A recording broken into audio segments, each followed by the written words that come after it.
everybody. Welcome to another episode of The Silver Lyming. As you know, my name is Anne Desjardins. I'm your host here and main champion of this show because I feel so passionate about helping people to understand more about Lyme and tick-borne illness and potentially just chronic illness in general, but also to spread hope because I really feel that there's a lot of power people can gain through understanding different ways about going to heal your body and how they can apply different like healing modalities to their own life and their journey.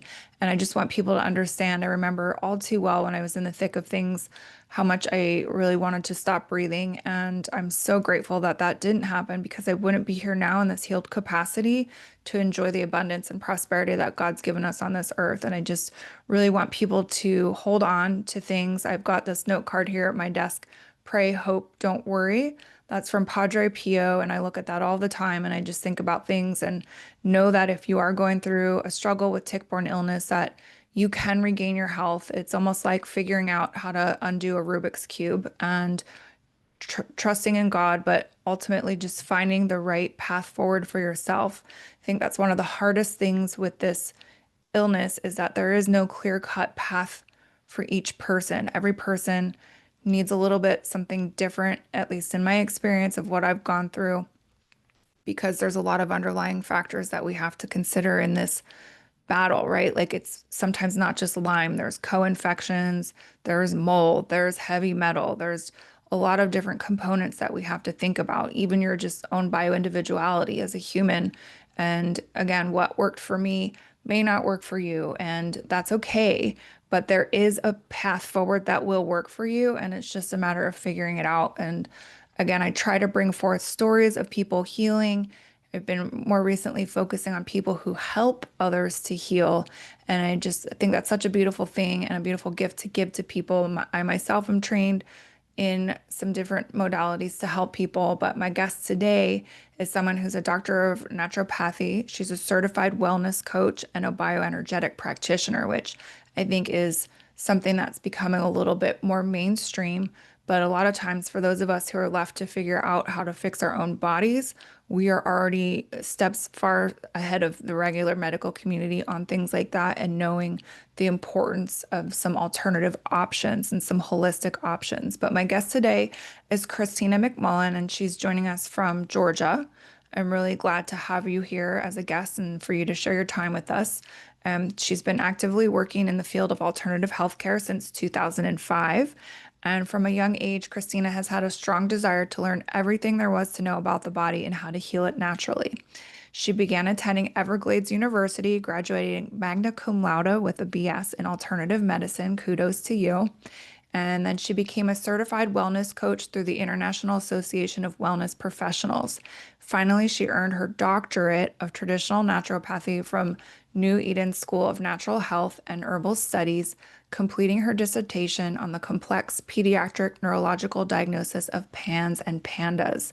And again, this is something that I know a lot of times goes with Lyme and tick-borne illness, although I do believe that you're going to be my first guest to actually ever really shed some more light on this complex topic for us. And again, I don't think I had it, although when I look at it specifically as to what it is, I'm like, maybe I had some of this, I'm not sure. So welcome to my show, Cristina. Thank you for being here, as I said. And if you don't mind, could you just share a little bit more with us about yourself, your practice, what you're doing, and then we can get more into the specific complexities of PANS and PANDAS and really what that looks like. Yeah. First of all, thank you for having me. I'm really excited to just have this conversation and just shed more and more light on the actually still pretty heated and debated health conditions that are pandas and pans, and yes, how they do relate to so much of tick-borne infections and other illnesses.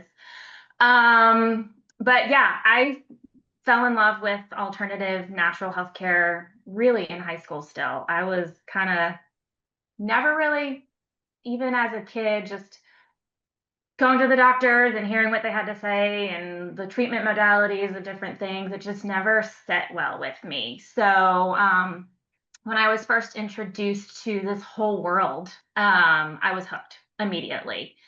So straight out of high school, kind of looking for what do I want to do? looking for degrees, which was kind of hard enough in and of itself, just because mainstream education doesn't always teach, nutrition as the core of health and herbs and things like that. But in the midst of trying to kind of figure out education, I feel like I was extremely blessed to essentially kind of stumble upon Longevity Health Center, which is actually the practice that I still work for today. I've been there for coming up on 19 years now. Wow. Um, and I say I'm extremely blessed because the founder of that practice, Dr. Seneca Anderson, who's been actually retired for a little over 2 years right now, but he just a true pioneer in the whole world of bioenergetics and kind of even setting the stage for how we can practice in the state of Georgia. But even way back then, almost 20 years ago, he was so in tune with Lyme's disease and tick-borne infections. And from the first day I stepped in and started working in that practice, I mean, I would say well over half of the people that we saw day in and day out, ultimately it came down to Borrelia, Bartonella, Babesia, Rocky Mountain spotted fever, mycoplasmas, and then, a lot of the common other non-tick-borne co-infections of Epstein-Barr and Candida and heavy metals. So even though I personally wasn't introduced to the world of Lyme's disease with my own health crisis and health ailments, it's been a huge part of my life since I was even before 20 years old. I mean, I was 19 years old when I started working for him. And I really think that is a huge blessing. And I didn't look for Lyme. I jokingly say Lyme found me, because he inspired me and taught me so much on how these people that did not get the answers and the results and the abundant health that they were looking for medically, and 4 months, 6 months, 8 months, a year or so into them regularly seeing Dr. Anderson and taking herbs and homeopathics and different therapies. I mean, I was watching people who, some of them could barely even walk, get their lives back. Mm. And so clearly that was inspiring in and of itself. And I knew that this was just what I needed to do and I wanted to do.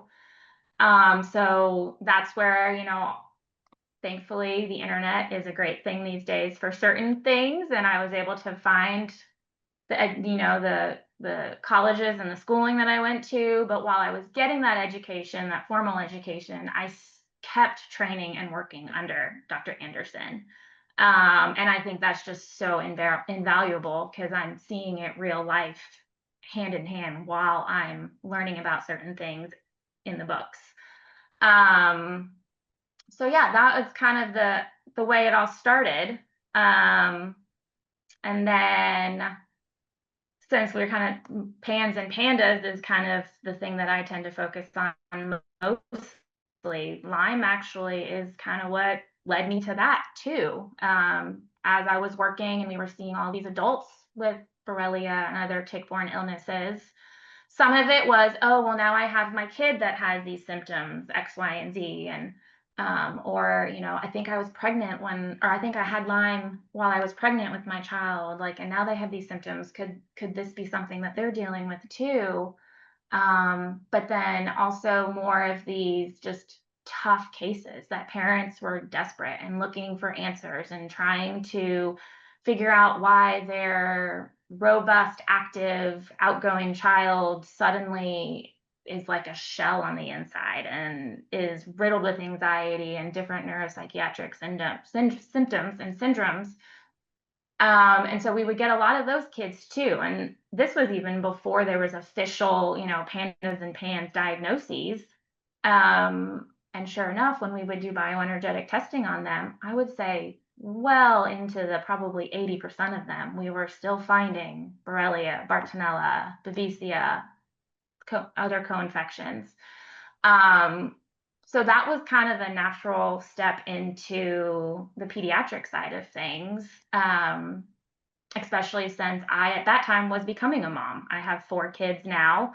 And so my mama heart wanted to help those mamas and dads and just really, get their kids back, and so that their kids could have the life that every parent wants their kids to have.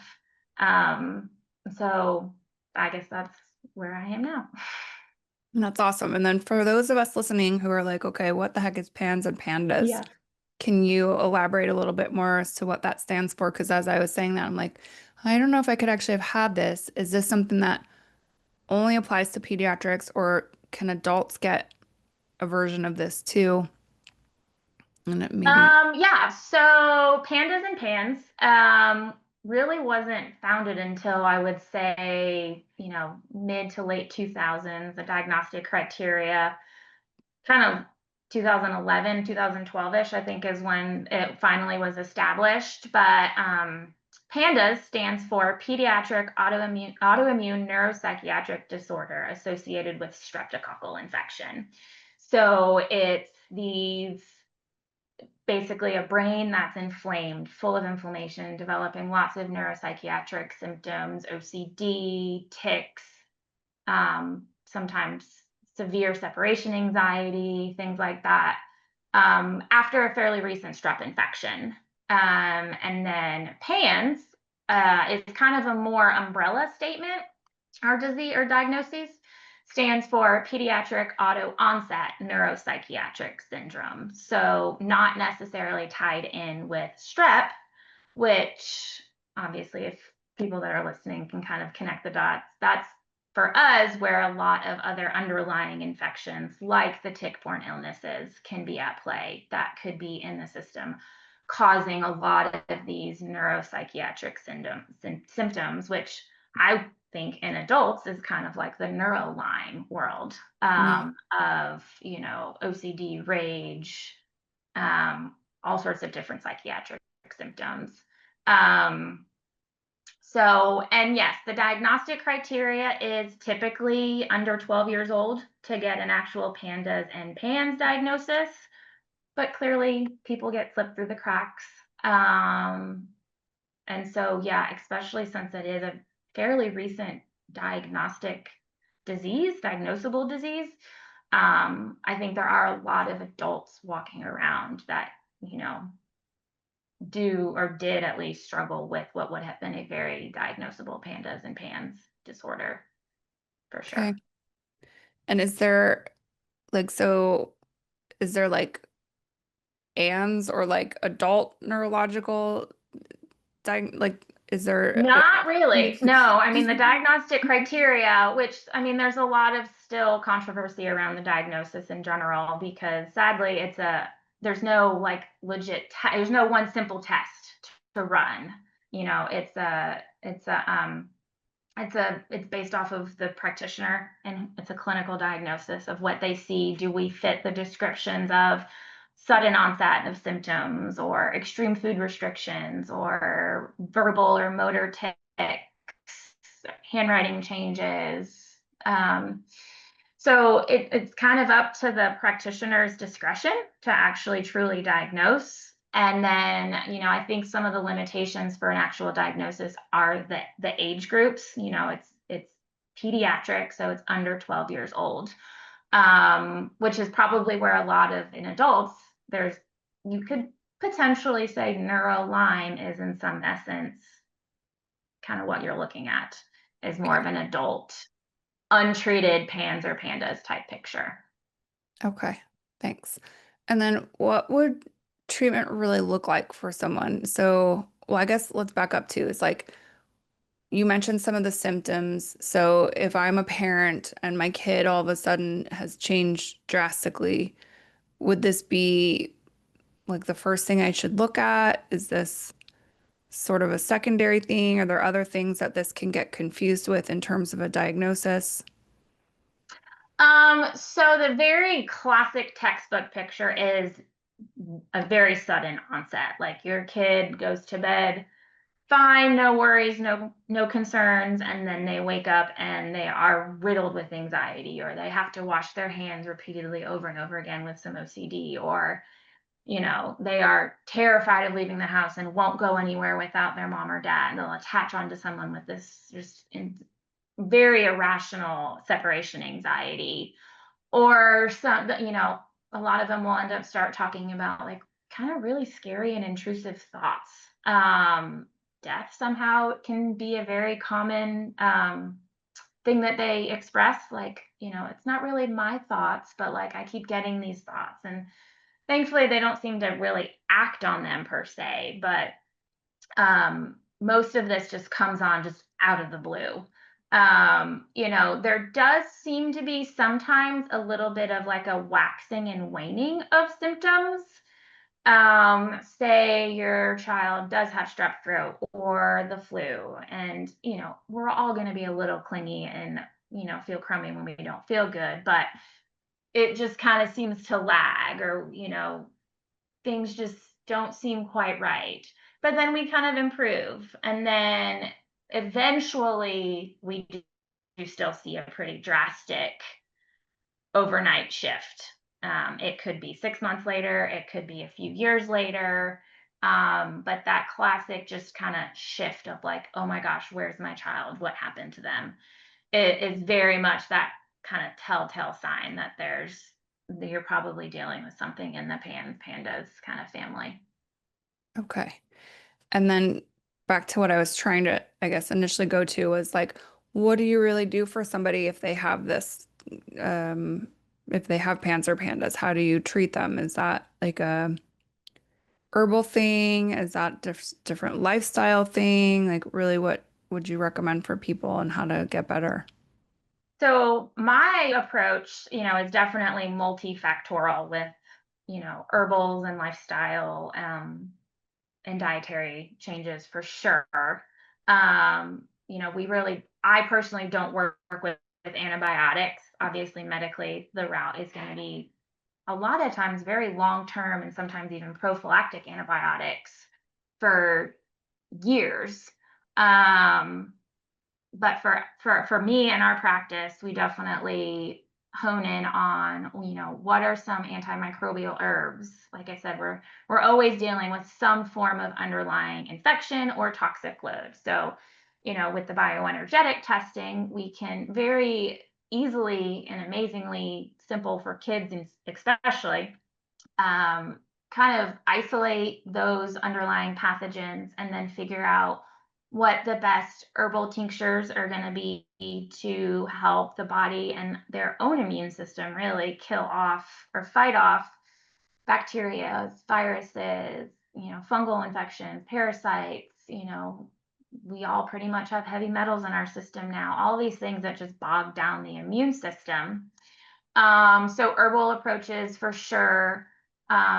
As much dietary and lifestyle as we can with kids, especially when some of these kids, some of their fears evolve around food. So they are so terrified to eat certain things.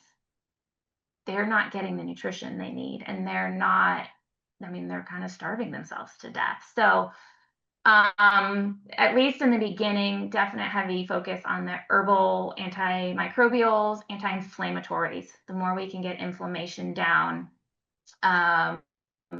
we do see quite a bit of symptomatic relief while we kind of get to the underlying cause in the first place. And then as these kids kind of start to be more open to, hey, maybe we shouldn't eat mac and cheese or chicken nuggets with every meal. Like, this apple or this fruit or these vegetables are safe foods. Like, they're not going to harm you. There's nothing wrong with them. Then we can focus on incorporating some more of those anti-inflammatory, nutrient-dense foods.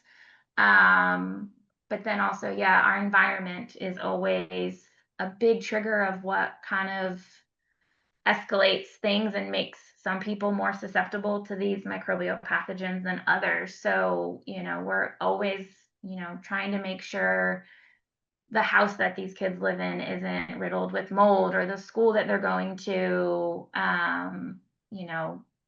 their water isn't toxic with other, even more heavy metals. Are they cooped up inside, not getting sunlight, or can we bring them outside to get some good, red light therapy from the sun and vitamin D? So it's definitely a multifactorial approach for sure. I think that's important because you're really treating the whole human, not just like a specific um, symptom set. Or again, it's like body, mind, and soul is usually involved, especially in, I think, more of chronic and complex illnesses. It's not just a physical manifestation, and you just really have to work through some of those different underlying factors. And I know mold. I just finished a course on mold and SIRS, and I really have a new appreciation for it. And again, doing this podcast, I would say I've probably had at least 60% of my guests had mold challenges. How do you Mhm. see that fitting into this? Like, I hear you mention that's something that you have to make sure environmentally people are not exposing themselves to. Does it just heighten? I would guess it just causes more inflammation in their bodies and it just heightens this pans or panda's ability to affect them, or is there a different correlation? I mean, dealing with mold, I mean, there's mold toxicity and then there's mold allergy, which can affect both all of us very differently, but very drastically too. Mold toxicity is, these water damaged buildings, we're inhaling mold spores. And mold, kind of its purpose in life is to break things down. So as it's in our system, it's breaking down our immune system, it's breaking down our cellular function. So, that's kind of the biggest concern there. And, whatever else somebody's body might be dealing with, mold's um, a huge thing that makes healing so much harder. Yeah. And then, especially when we're dealing with more autoimmune conditions, which is what pandas and pans is, the allergies can be just as big of a problem. They might not necessarily be living in a moldy home, but I mean, I live in Georgia, so the humidity and the moisture outside is insane right now. So the mold count is very high. So these kids that already have their immune system kind of on haywire, you go outside and you breathe in or you're exposed to some of that mold in the environment, and that immune response goes haywire as well, and so it just exacerbates things slightly differently, but it still definitely adds to that inflammatory cascade that just complicates things 100%. That's helpful to understand. Thank you. And then you mentioned about bioenergetic testing. Mm-hmm. What is that exactly for people who are trying to figure out, okay, what's she talking about here? Yeah, it's very different from labs and blood work and all of that, which the kids love because there's no finger pricks or blood draws. And, I turn into like the fun doc because I'm not poking and prodding at them like other people have. But it's energy, our bodies, if we look back to traditional Chinese medicine and, the foundation of acupuncture, it's all based on our meridian pathways and our chi or our energy, our life force of our system. And years ago, it was actually a German physician, Dr. Voll, who was kind of working with different energy wavelengths and discovered that these meridian pathways put out a specific frequency essentially. And kind of over the years, it was discovered that, our health, and if I tell you a healthy, vibrant person is going to have a given electrical output essentially, but then different stressors, pathogens, viruses, heavy metals, environmental toxins, all of these things weaken that chi. And so as we test with an electrical meter, essentially, we can kind of narrow down and pinpoint, what stressors are dampening and weakening the chi or that life force in our system and kind of where that is.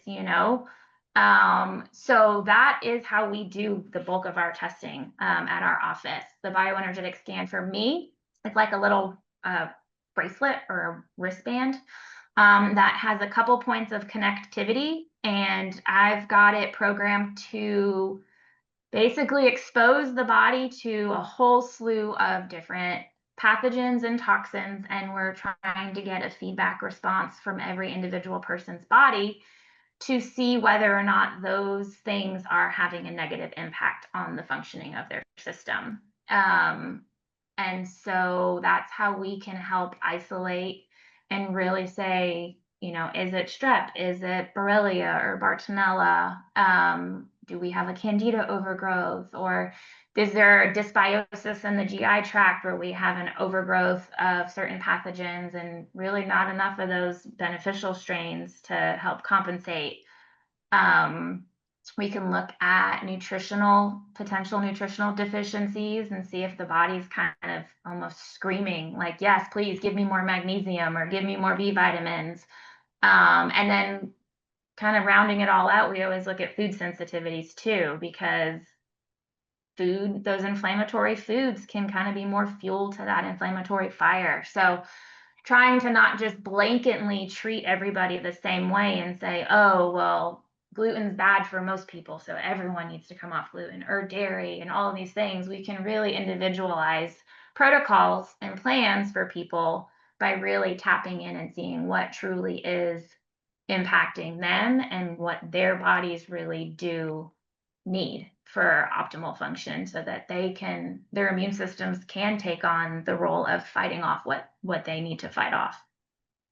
Cool. And how long does something like that take? So the scans, I mean, we definitely don't rush with our patients. We schedule at least 45 minutes with everybody. The scans themselves, 20 minutes or so. I can go a little bit faster. Most of the time I like to look at things as I go. But again, with kids, sometimes they're just not having the day where they want to sit around. So, I mean, if I have to, I can get a scan done in probably about 10 minutes.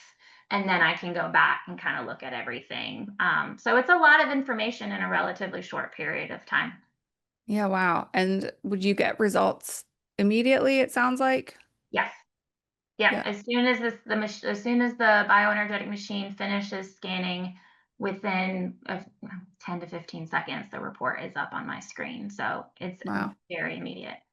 Wow. That's a really nice return in a sense, because I can remember going and getting blood drawn and waiting and trying to figure out what's really going on. And um, sometimes even the blood work isn't the most accurate or sensitive Mhm. testing. And that can also cause some challenges and problems, because then you're just left treating the wrong thing in the wrong direction. And as you're touching on too, again, like everyone has their own composition, their own being. And so it's really important to understand what's going on with each person on their own level versus, yeah, we're all human, okay, but that's about where the similarities end when we actually go into each person's body and really get a deeper look underneath the hood and say, okay, this person's got this person's got that. And usually people's bodies all function relatively the same, but again, the things that we carry with us are all very different. And I can think about when they do testing on like identical twins and one Right. is sick and the other one's not. And it's like, well, what's the difference here? And you think about epigenetics and really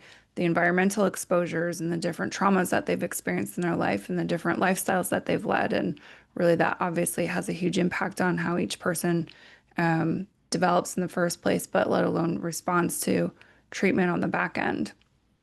Hmm. What else should people know about this when they're thinking about pans and pandas? Is there something specific to keep in mind, or is there like encouraging words that you could share with parents who are struggling with children affected by this? I mean, there's definitely, I think when people start to hear about pandas and pans, they kind of get stuck in this, oh, this is what my child has, and this is what they're always going to have. It's a forever diagnosis. And I mean, maybe potentially in some conventional routes when you're kind of like with Lyme's, running a hamster wheel with the same, antibiotic treatments and just not getting a lot of those root questions answered. But I mean, it is such a regular occurrence for parents to come in, or I even have had some parents not even be able to bring their kids in for their first appointment because they're so anxious and so kind of trapped in this world that's been created in their head. We run the bioenergetic testing. We can isolate the different stressors and imbalancers. We can immediately, same day, start an herbal protocol individualized for them, that not only addresses the pathogens, but ultimately true healing comes with that immune resiliency that is always my goal to build in all of my patients, the kids especially. And so it's doable. Kids are so much more resilient than adults. Their bodies haven't been through nearly as much as adults' bodies have. I mean, their poor little selves may be exposed to more environmental chemicals than we were as kids, but their bodies are just so resilient. And if we focus on the resiliency factor and really say, okay, yes, these pathogens are causing a whole host of different symptoms that can essentially take away a childhood if we don't do anything about it. But we can get them back to being kids again, and we can get them resilient, and we can build up the immune system. We can correct imbalances in the GI tract to where, yeah, you're not going to be a kid and not be exposed to strep throat. Depending on where you live, you're not going to never get a tick bite and potentially encounter Borrelia and Bartonella. But we want to get these kids and everybody on the side of this, on the side that, yes, you might be exposed to these pathogens, but where is your body and where is your immune system to be able to fight this off? How are your kids and you not going to be the group of people that fall into this chronic health condition and the world of chronic disease, and get your immune system and your body able to fight off these things like it's supposed to in the first place. And it's doable. I have a handful of kids, the one girl that wouldn't even come into my office on her first visit because she was so anxious is at sleepaway camp this summer. One of the girls who was about to start school, she came to us early in the summer, and I mean, they had seen everybody. She was about to be put into a special needs, IEP class because of all of the learning disabilities that Pandas had brought on for her. She's in the gifted program now, and she's doing fantastic. So if we can focus on the long-term immune resiliency factor, these kids can live just as good, if not a better life than half the other kids out there, because their bodies are able to do what they're built to do in the first place. That's awesome. That makes me want to cry a little bit just thinking about kids. I don't have any, but I've got three beautiful goddaughters. And as you're talking, I'm like, oh God, like lots of thoughts can come. And it's like, please don't ever let them be debilitated by this or come into contact with it. Like that's one of my biggest fears for them is potentially contracting Lyme or tick-borne illness just because I know what it did to me. And it's like, let it go. They're going to be kids. Like I was a kid, I played in the woods all the time. And maybe that's where I first came into contact with it. Who knows? And then I had some major stressors later in life, and maybe that's what activated it. But that's one thing we don't sometimes ever really know is the point of origination for people getting sick, right? For sure. And, I get asked these questions a lot with especially parents who themselves have dealt with Lyme's disease, or, once you become aware of it, it's kind of that catch-22 of, I know how great the outdoors is, and getting your feet in the dirt and playing outside and, exploring the woods and getting out in nature, but the ticks, but the Lyme. And, I tell people, knowledge is power in that situation, and my biggest goal that I have for everybody that comes into my office is, yeah, I want to get you to feel better, but I want to teach you moving forward how you can not live in fear, first of all, but have the tools and know what to do in the event that something happens.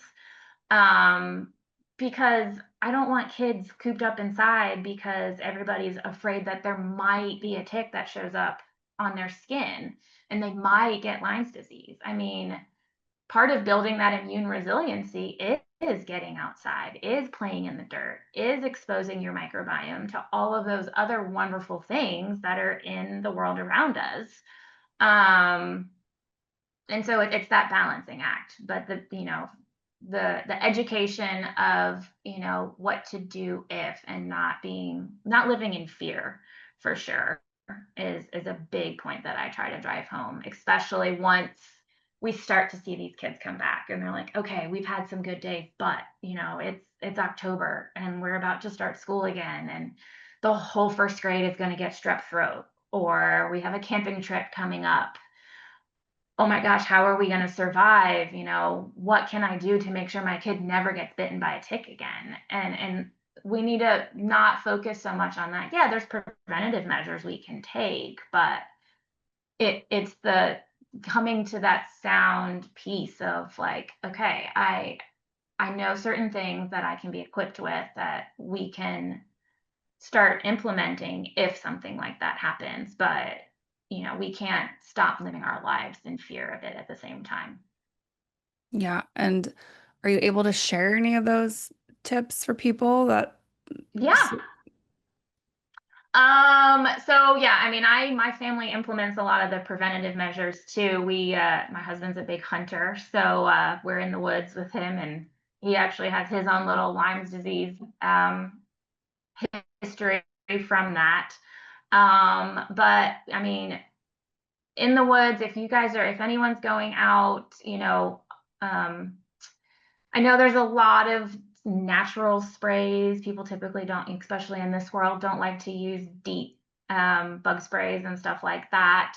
I will say, in my personal experience, there is an essential oil called Palo Santo Mhm. that, hands down, of all of the eucalyptus, lemon eucalyptus, vanilla, of all of the things that have ever been recommended that I have tried, the Palo Santo essential oil, like, knock on wood, but I have yet to find a tick on any of our dogs or us when we are intentional about creating a little spray and just spraying it, even if it's just on our ankles or behind our ears, just kind of some of those obvious areas. Um, and then just checking, if you're out in the woods, just take 5 minutes to see if there is a tick on you.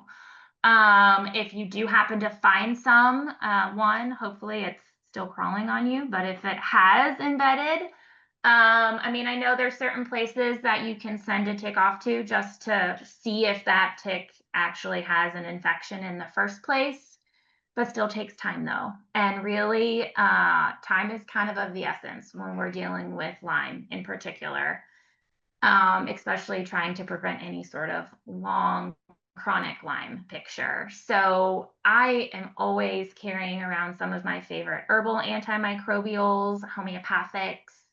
Homeopathic ledum is really great for puncture wounds, and tick bites is one of those. There are two potencies that I like to carry around or have in my little camping spot. 200C is definitely the most potent. And if you have that, one dose, which really is just one pellet once a day for as little as 3 days, can be very powerful and very efficient. 30C is probably the more easy to come by homeopathic, the little kind of boron pellets that you can get at like Whole Foods or Sprouts or some other health food stores. It still works great. You just have to be more consistent with the dose. So if 30C is all somebody has on hand, I would do one dose probably 2 to 3 times a day for about 3 to 4 days. And that's just it's been shown to be a great way to help kind of halt any particular issue or infection from a puncture wound like a tick bite. Herbals, I love andrographis as an immune boosting herb. So you can even start taking that before you go into the woods. It just kind of is got anti-spirochetal properties to it, kind of gets the immune system already kind of looking for those pathogens. There's certain blends that we carry that are liquid form, which obviously is great for kids, but adults obviously can do liquids too, that are blends of angiographics with cat's claw is a great go-to, especially in the early parts when we're not dealing with potential autoimmune complications. Um, Sovereign silver are more of like the homeopathic type silvers, not true colloidal silver, can be another great early modality as well. If you have cryptolepis is great for pretty much any of the tick-borne illnesses. Kids don't love that one because it's very, very bitter and doesn't taste super great.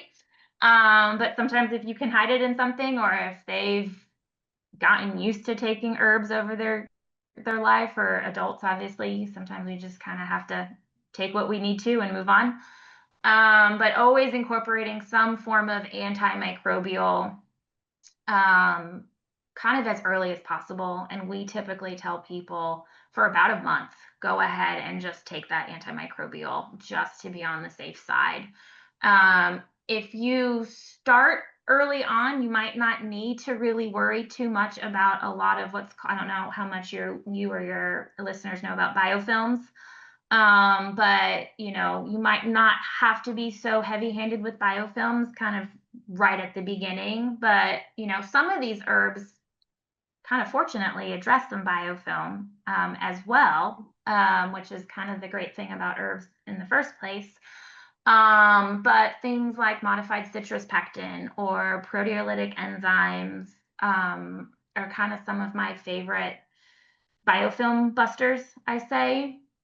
And then it never hurts to incorporate some sort of anti-inflammatory. Obviously, diet can control inflammation immensely, but skullcap, probably for kids, is one of my favorite anti-inflammatories. A lot of it comes in liquid form, so again, it's easy to give them.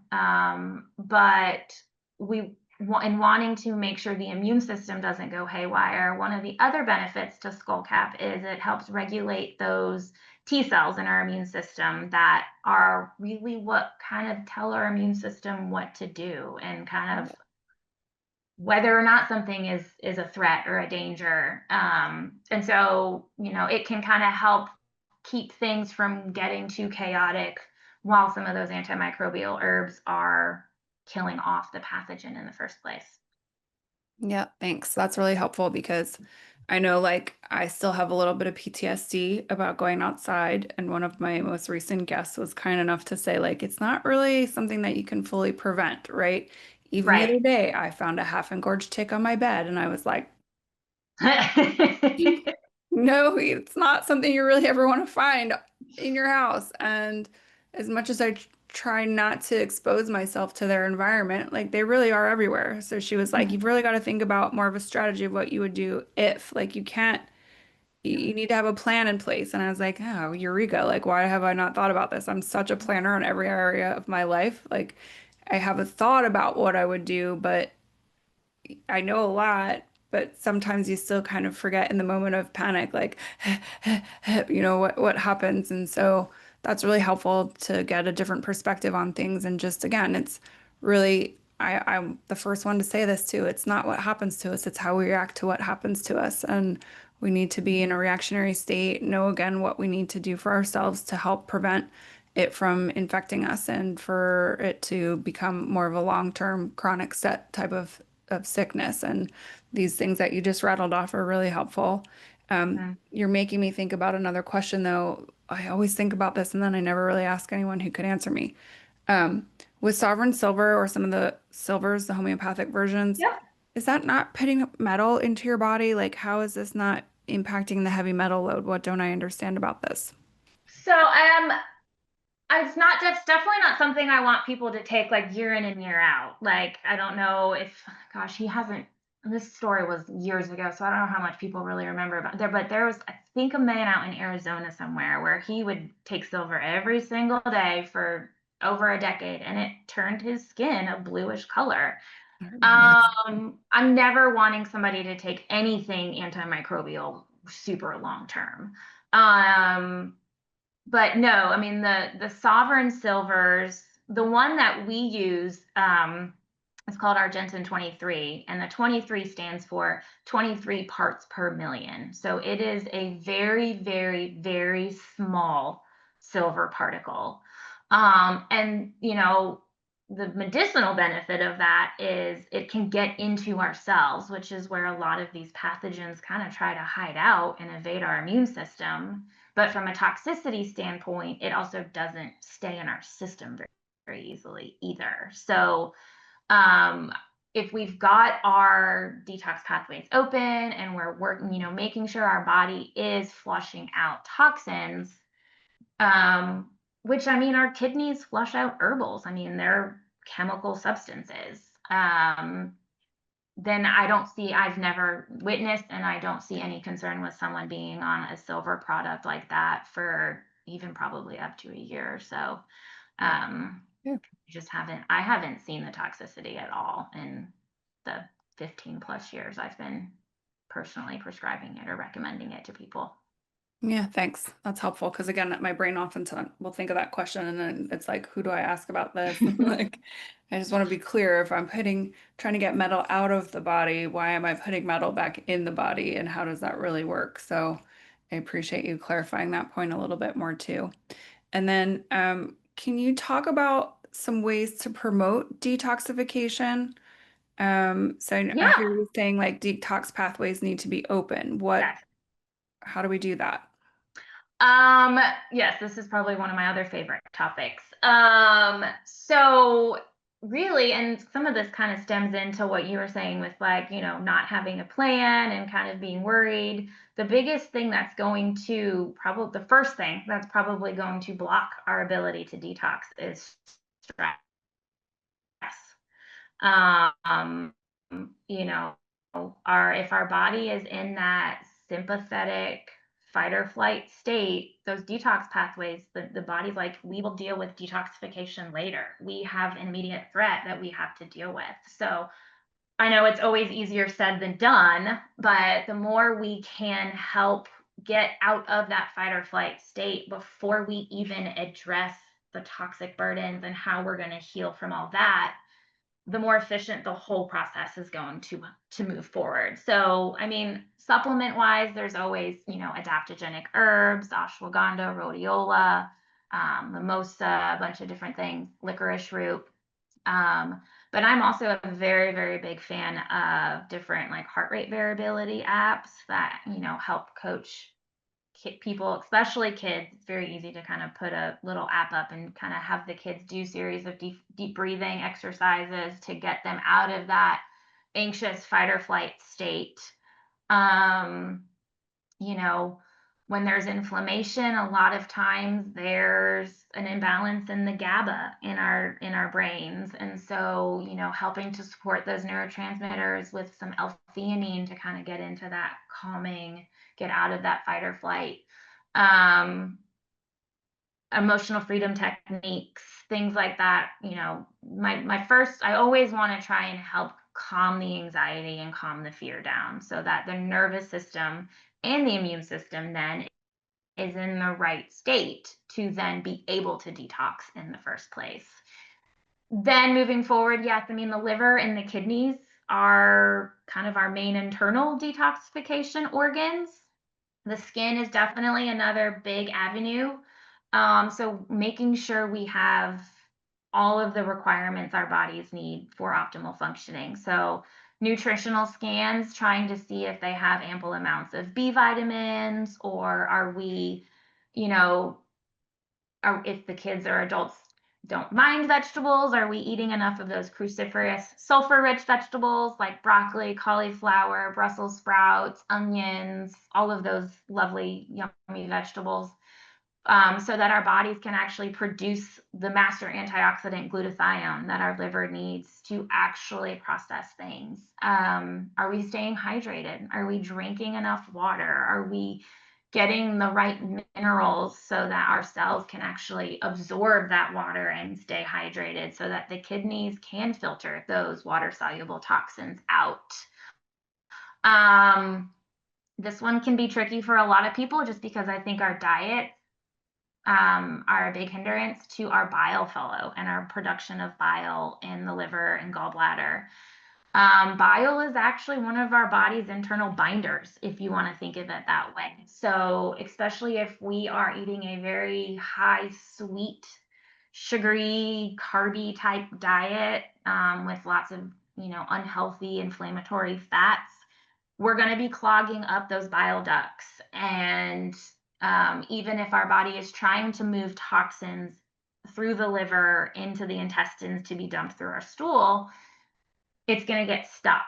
And then that's where toxins recirculate in the bloodstream. So eating those bitter vegetables, those bitter herbs, dandelion, artichokes are fantastic. Fortunately, apples are great too, which is an easy one for most people. Lemons, but really focusing on making sure that whether it be our diet or supplements or even teas or drinks, I'll tell parents to make dandelion tea with some honey or something like that for kids, or nettle tea for some inflammation support.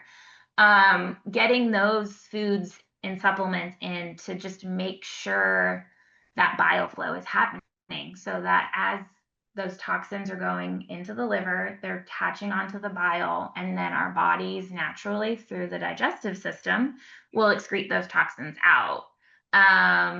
For kids and adults, but kids love baths. So magnesium sulfate is Epsom salt. So Epsom salt baths not only have that calming magnesium effect, which can help with the adrenal fight or flight sometimes, but again, it's a sulfate, it's a sulfur-based magnesium. So I know it sounds crazy, but your skin can actually absorb up to 2 cups of liquid sitting in something for 15 minutes. So a Wow. 15-minute bath, and you can absorb 2 cups worth of bath water. That if it's got half a cup to a cup of Epsom salts in there, you're giving your body some of those sulfur-rich compounds to then help with liver detoxification.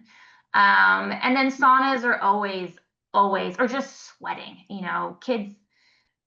Adults tend to prefer saunas. I mean, it's safe for kids to go in a sauna. I never am going to crank it up to 170 degrees Fahrenheit like I will for, an adult and have them sit there until they're profusely sweating. But, I have a little sauna at home, and even my 5-year-old jumps in there from time to time, put it at about 110. And once she says she's a little sweaty, I take her out.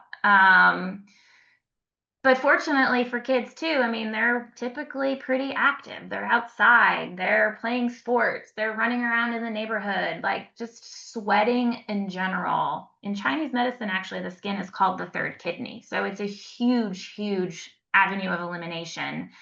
And just getting moving, which also helps improve the lymphatic flow, which is the body's huge highway for toxins in the first place. So the getting the body to detox, I think sadly the hardest part is getting out of that fight or flight state. And then we can kind of level-headedly say, okay, what are some therapies and modalities and lifestyle things that I can do paired with some dietary changes, or focusing on what foods I want to add. I think especially with kids, instead of focusing on, oh, you can't eat this, you can't eat that, but these foods are the foods that are gonna be really helpful for you. And these are some ways that we can incorporate them into your diet, so it doesn't even feel like you're changing too much per se, but it's going to have a profound impact in just how your body functions and how it can actually eliminate these things that are kind of gunking up the system, if you want to kind of say it that way. Yeah. And so I've got two more questions that you're making me think about. One is, I heard you say a little bit about, but how do you really shift out of fight or flight mode? And two, how do you feel about an alkaline-based diet? So shifting out of the fight or flight, I mean, it's going to be a little different for everybody. I do think some of the faster ones can be the deep breathing, kind of heart rate variability techniques, or emotional freedom technique. Sometimes when we're dealing with pans and things are more kind of OCD stuff picture. I am a big fan of cognitive behavioral therapy to kind of desensitize to some of those fears that are very irrational. Um, but it is kind of an individual thing. Some people will do better with certain adaptogenic herbs, others do better with some of those calming L-theanines or chamomiles or things of that nature. Um, but it's kind of just repetition and kind of figuring out what works for that individual.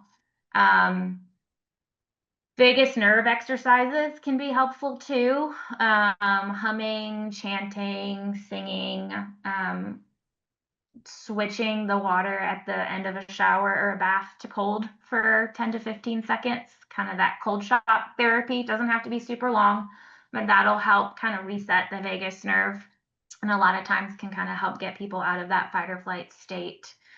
And then alkaline diet. I mean, I definitely think the body works best when each part of its system is in its ideal pH.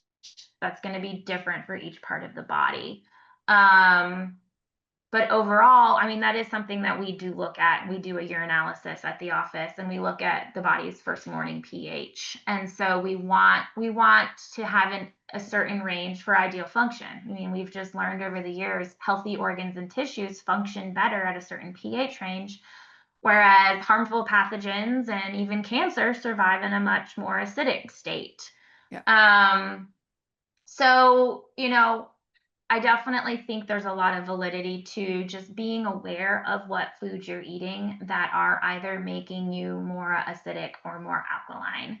I don't think we need to avoid acidic foods 100%, but there's that balance.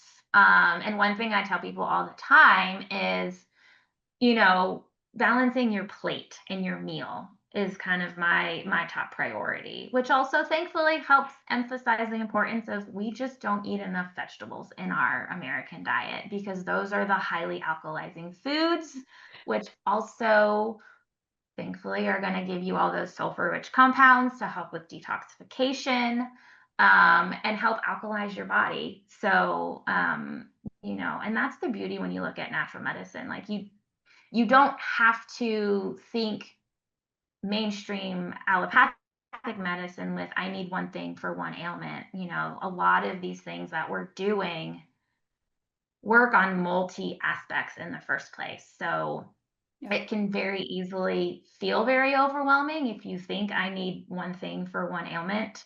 Um, but I mean, you can very easily turn it into a very doable, very realistic supplement protocol with lifestyle changes that, change for anybody is difficult or different initially, but they're not that hard. They're easy to maintain. And like we just said, the simple thing of adding a little bit more broccoli to your diet can That's right. impact 4 or 5 different points that we're trying to address.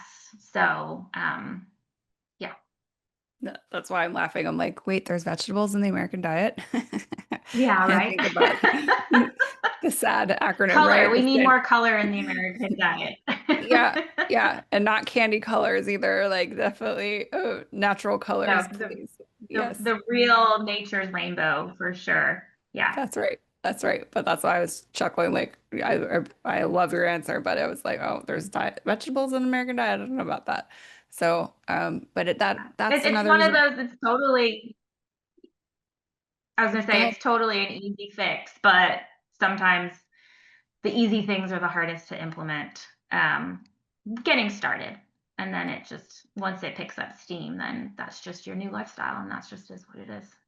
That's right. But I think a lot of times we're trained to as a society to look to pills, like a medication from the pharmaceutical company to fix our problems. And we're not taught to think about things like nutrition and Mm-hmm. just how great of an impact they can really have. And that's why I really have come to appreciate holistic medicine, just because it does look at things like that. Like, and it gets to the root cause. It's a very usually easy fix. Mm-hmm. Low cost. I mean, we think about financially, like this is more of a low cost thing that you can do for yourself. Just start to diversify your diet and what you're putting into your body. Your nutritional intake plan needs to shift a lot of times. It's a great place for people to start just to get a better foundation in place for themselves.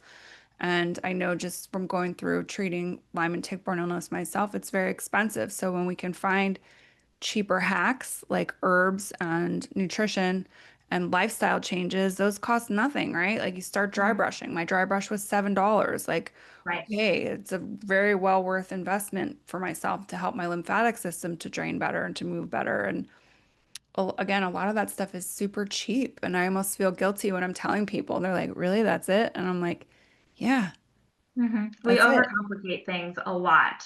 Yeah. Yeah. And that's the other beauty too, like going back to the resilience, those simple things have the biggest lasting impact. So yeah, when someone's in an acute, in pandas and pans, we say flare, like their symptoms are exacerbated, they're in their heightened state. Yeah, there's some herbal kind of emergency or, put out the fire things that we can do. But those therapies, those things that you can do at home, those dietary changes, those environmental shifts, like that's where you build the resilience in the first place. So you can heal and stay healed longer. And if you do trip up, it is so much less intense. It is so much less severe. And then you see it and you know what to do about it.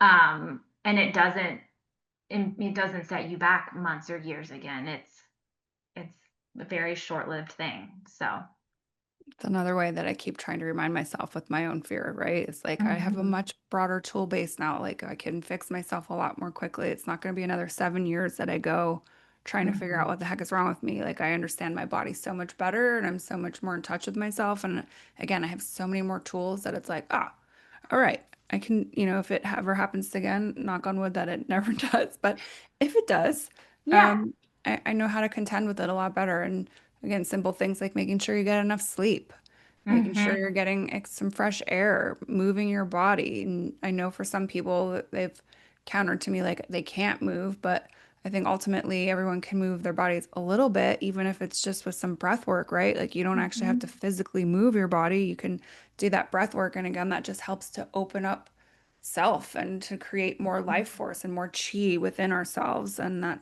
then ultimately will snowball into something else and unlocking another level, basically, and allowing yourself to keep going and expand from there. 100%. Yep. Yeah. Yeah. So, I mean, this is awesome. I really appreciate, again, your input on this and your perspective. If people wanted to work with you, how did they go about doing that? What would be a good path forward? Do they go through the website here, longevityhealth.com, or The website's a great place. I think our phone number is definitely on there. You could also reach out to the office through phone, and then I mean we do in-person testing for sure. But the beauty with bioenergetic testing is since it's testing energy, we can do things remotely as well. Someone just has to send in a sample essentially of their DNA. So we'll get saliva test or, little hair samples, which contains our live DNA. And we can test virtually that way. Mm, Some people, I always prefer to have a phone call with somebody, at least on an initial visit, just so I can really get a good idea and a picture of kind of what's going on, if anyone's been in this space trying to figure out a chronic health condition for a while, what's been tried, what hasn't been tried, things like that.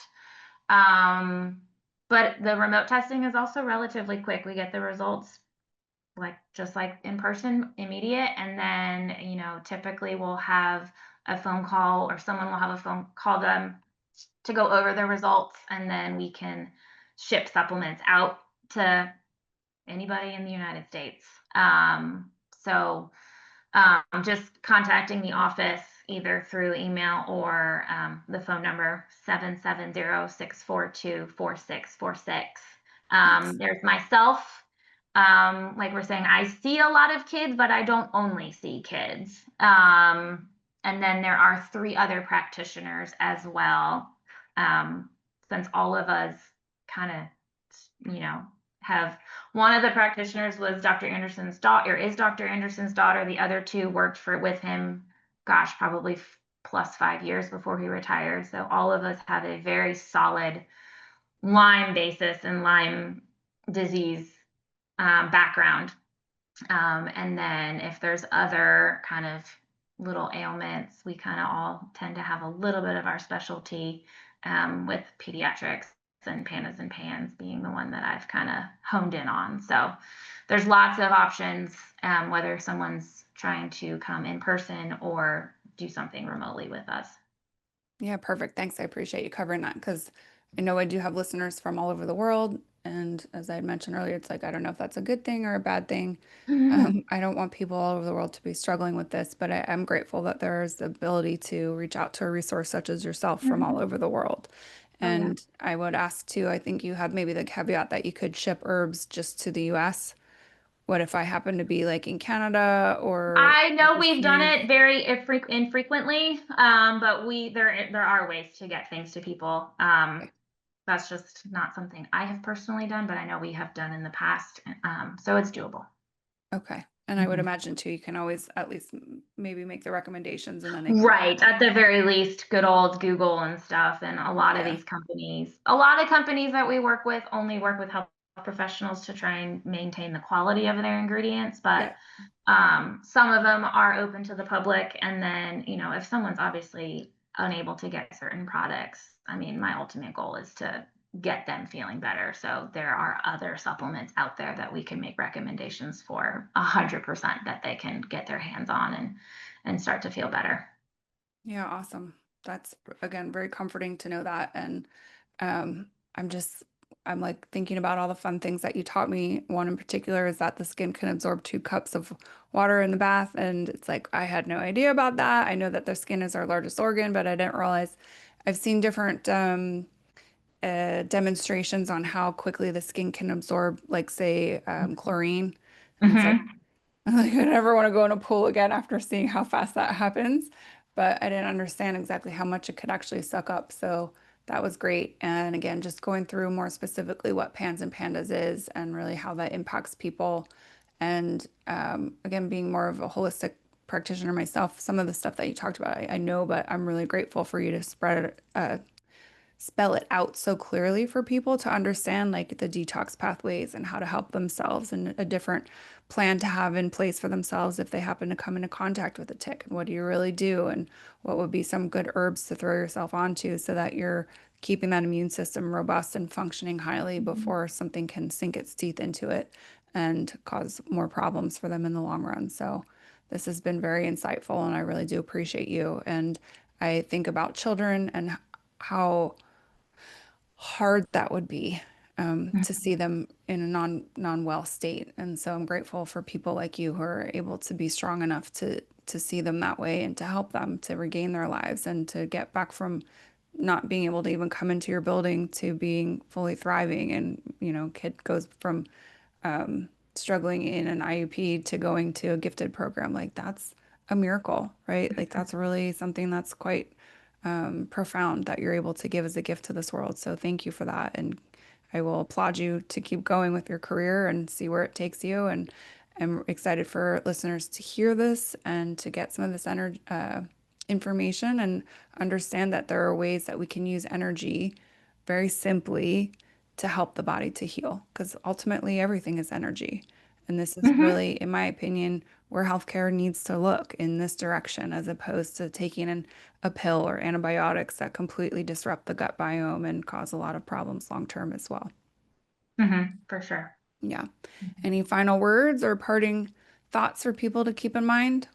I mean, no, I think, you know, I've said it a couple of times. I think the biggest thing when people get trapped, or get diagnosed or told they have these, chronic illnesses, or their child has these, what seem to be extremely debilitating, neuropsychiatric, brain inflamed, diseases, is it's not a death sentence. There's hope. There's people that have done it. There's people that are going to continue to do it. Like, you know, if we work with the design of the body and not try and go against it, we can all get to that optimal health state.